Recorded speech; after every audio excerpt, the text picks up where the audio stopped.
I'll be honest and say, I have no clue how to start this video. I mean, look, we're talking about abnormalities that are on fire. What can I say to start this video off? Like, oh, here we have some fire abnormalities because they're literally on fire. Like, there's nothing funny about this. Like, come on. Anyways, the new Goose Ego looks like a fucking banner though, with all its geese. Honk honk. Anyways, yeah. Hi there, welcome to the Abnormality Room, and today we are talking about some burn abnormalities. In other words, this is part 1 of this, because I don't want to talk for too long about them, since there are a bunch of them. So in this video, it's going to be about the Firebird, Raisin Bull, Iron Blossom Moth, and the new Goose Ego, which is very fucking cool. So let's start off with the start of the show then. Indicant's Trial is a WoW level ego that Rodian will get.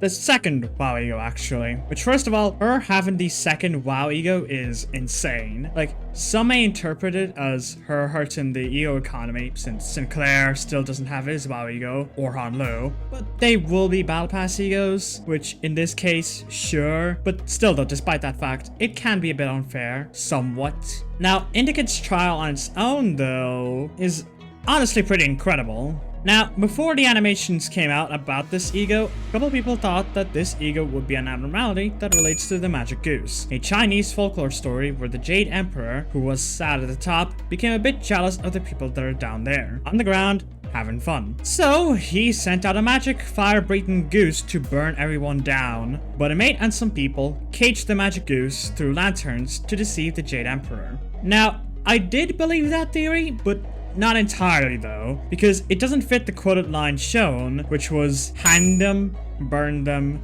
reduce their bones to cinder, which obviously doesn't fit the fire-breathing goose. And along with that, the abnormality behind Rodian, from what we can see, isn't really a goose. I don't know if you can tell, but it's not a goose. Sure, geese exist in this artwork, but it doesn't really fit the actual myth. Other people, from what I noticed, also said that it could have been a Firebird aberration, but I thought that was pretty far-fetched. So when the trailer actually came out, the representation and themes of this abnormality somewhat changed. And to explain the new representation and theme, let me introduce you to Monty Python. Now, I never have seen the movie, and I really should though, but I have seen a few clips of the movie, such as the "Tis but a scratch" clip, and another one being the clip about the witch, where in said clip, we get to see a scale being used to measure the witch with a duck. Since, according to these people, if the witch weighs the same as a duck, then the woman is a witch, which she is, somehow, and that would make her 1.6 kilograms max. So, unless the scales are unfair, which, let's be honest, they kind of are, and the woman weighs the fucking same as a duck. What the hell? So anyways, in the ego, a similar thing is applied there, where 3 enemies are placed on a scale to be judged, and Rodian then sends out 3 geese to be placed on the other side of the scale, and are weighed the same. Once that's done, they are burned to cinders, and curtains close. You see how this ego is not about a fire-breathing goose? Instead, it's about a theater show, about judgment of the foe, to see if they are supposed to be burned because they weigh the same as a bunch of geese. Now, whether it is or isn't supposed to represent the Monty Python clip, the ego does represent witch trials and its unfairness as a whole, or in the broader sense, a sort of judgment, which is most likely unfair, since Rodian decides whether or not they should be burned or not, as it is her ego, so she has the power over the enemies. The corrosion also supports that, by the way, but I don't want to talk about it too much. So now, in relation to Rodian, it should represent her decision to grab that axe to cast judgment on the tax collector. Very simple there, I'd say. Now, with that said, I do hope we get to see more of the abnormality, what it's called, its rating, etc. But I feel like that is unlikely since abnormalities like Basilisk Soup, Cozy Bed, Clockwork Time Roly-Poly, Time Duck, and a couple other abnormalities never really released. You can't battle them, so you can't get things like the Sinner's opinions on them, and a couple other small things about these abnormalities, which is kind of sad in my opinion. Now with that said, let's move on to the next 3 abnormalities. O-02-101 is a WoW class abnormality by Elcor standards, and it's an original abnormality? That's weird, since it represents the Slavic folklore of the Firebird. Maybe one of the few errors that Project Moon made. Maybe. But oh well. Now, yes, it is absolutely the Slavic tale, and not from things like the Phoenix, you fool. Despite its similarities to this creature, it does not represent it, or any other goddamn Firebird that exists in myth. Anyways, the Firebird, in terms of appearances alone, it's quite cool. It doesn't show its fiery nature at first, but it only does that when either healing an employee's HP or SP, which looks very fucking cool here, and the other method is from breaching, due to the employee doing too good of a goddamn job working with him, and decreasing his Clive counter along with that. Now, why does he have that bullshit ass mechanic?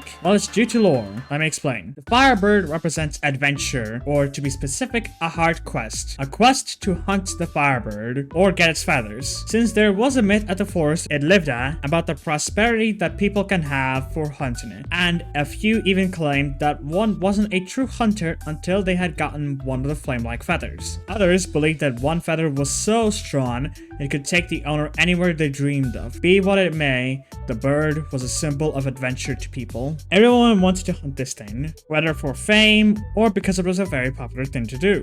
Eventually, however, the people grew tired from hunting it, and the hunt for the Firebird has grown from something extremely popular to a mere rumor, and because of that, Firebird became blinded by it, and so he flew to another forest to experience their eagerness of being hunted again, to see the fire in these people, like the fire that its feathers shine in, which is pretty fucking cool if you ask me. So now you know the reason as to why this bird always gets out, because he's seen the fire in these employees. Yeah, very simple abnormality to talk about, huh? The only few things that I guess I can add to that is that one, not everyone is capable of being the hunter, and well, they burn to death, which cool I guess. And another thing to add is the ego, Feather of Honor. The weapon says that it is the Firebird's wish that people do not forever lose their passion. So if we really want the broadest sense of what the Firebird represents, other than adventure, it's passion. So much passion, in fact, that it wants you to burn yourself in awe. Oh, and also, what is the Firebird's relation with Snow Queen? Because if anyone wears its suit and enters Snow Queen's containment, the employee dies for no fucking reason. Maybe it's a fire versus ice relationship, or maybe passionate and fiery heart versus a cold snowy heart, maybe. Or it could just be an error in the code. I have no fucking clue. No one Lobotomy Corporation, that's very much obvious. But oh well, let's move on to the next abnormality.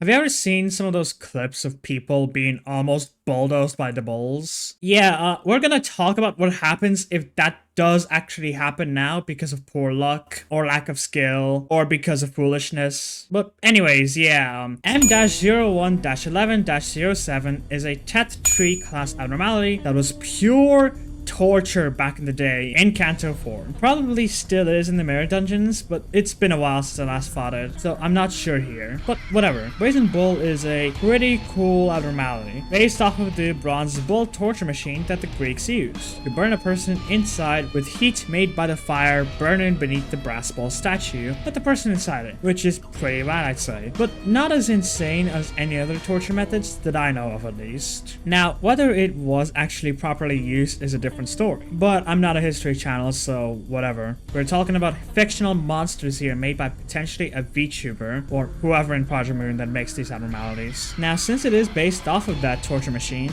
this also means that the tortured would naturally be a part of it, and it is. There is a person with no skin inside the bowl, crying and all that. Which, fun fact, tortured weapon used to make a sound similar to that of a bull when the person inside it screamed. So, in this case, the person is also kind of in torture whenever you hear it scream, also with its tears and all that showing, which is a pretty cool detail, I'd say. Now, in the mirror dungeon, you have some water on you, and the guy inside the bowl wants some of that water from you, and you have 3 options. You can either give it water, which unsuccessfully satiates it since the water just disappears and bull rampages on some of your units, whether out of frustration or thirst, and also gives you a coin. You can not give him water, and it will wail and cry, which brings a tear to your eye, and gives the coin, or you can just drink the water with the sweating sinners and refight the bull, so yep. nothing too complex there. Now, let's quickly move towards the ego, capote, which means cloak in Spanish, by the way, fun fact. Ishmael and Merceau are certainly interesting choices to represent the act of bullfighting with the Melton cape, which in all honesty is actually quite a nice looking ego. Now, why is it them specifically? Well, I'd say it's quite obvious if we look at their corrosions instead, where the characters become the bull themselves. Ishmael's reasoning becomes more obvious with that, being blind rage, rushing through everything she can.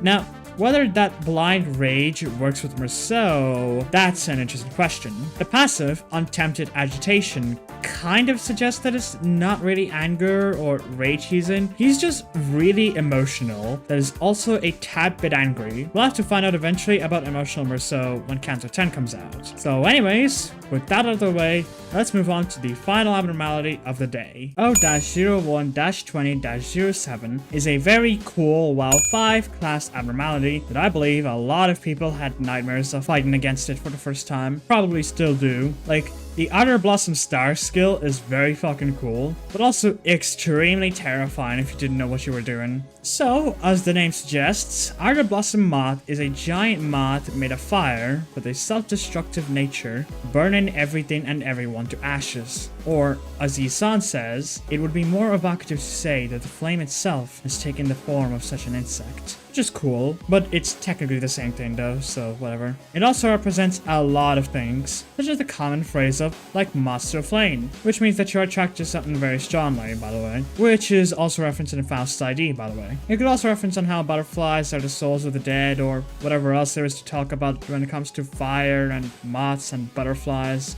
I don't know. Now, me personally, I think Outer Blossom Moth represents self-destruction, wanting to burn yourself to ash along with everyone near you. Not like Firebird, who is also on fire, but represents fiery passion. Now, the single ego that it has represents that self-destructiveness pretty well, I'd say. Outer Blossom Star Ishmael is a very cool ego, probably one of the coolest ego designs out of every single one of them, in my opinion. This ego represents her self-destructive nature pre-Canto 5.